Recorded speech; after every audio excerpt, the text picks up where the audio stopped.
zato vaya vitsangalana. Misy raha tegna mafy, histoire raiky zegny hatramy fiainako. Koragna hely fomba rako anao, nivitako regny tsy aniainako. Nitiaviky eky anazy fa nefany anazy nagneky. Amizao ndraiky anaivo setry fampilasy akato mahety. Nianizy ambarako anao efa tsy agnatiny kandida. Nitiaviky ananay fa sarotro ata, fa zato vaiavy efa tsy mila nalanao. Fa zatoko tsy angalanao, nitiaviky ananay fa sarotro atao.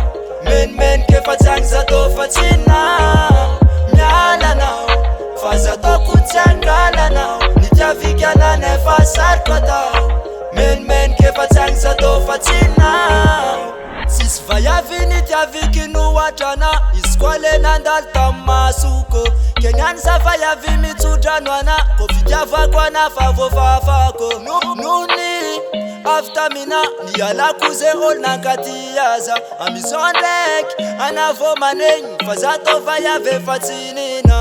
Kegnany za mivolagna amina viavy, mialana fa za tsy mila nasana bavy. Ana fa tofoko avy tagny vonde amina zaza, mialana fa fitiavako ana fanifafa. Tamin'ny andro zany za tegna niasa lo, fa za zao ty fa afaka jaly. Ava izo tsy mitovy talo, fa za zao ty fa normal. Mialanao, fa zatoko tsy angalanao, nitiaviky ananay fa sarotro atao.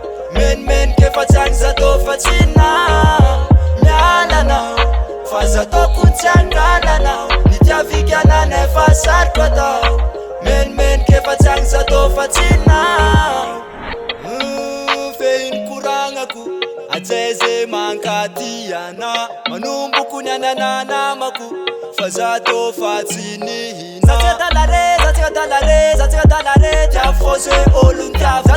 Zatsika dalare, zatsika dalare, zatsika dalare, tanany azo fa sarotro mila. Zatsika dalare, zatsika dalare, zatsika dalare, tiafose olo ntiavana. Zatsika dalare, zatsika dalare, zatsika dalare, tanany azo fa sarotro mila. Mialanao, fa zatoko tsy angalanao, nitiaviky ananay fa sarotro atao. Menimenike fa tsy agny zato fa tsy nao mialanao. Fa zatoko tsy angalanao, nitiaviky ananay fa sarotro atao. Menimenike fa tsy agny zato fa tsy nao mialana. Fa zatoko tsy angalana, nitiaviky ananay fa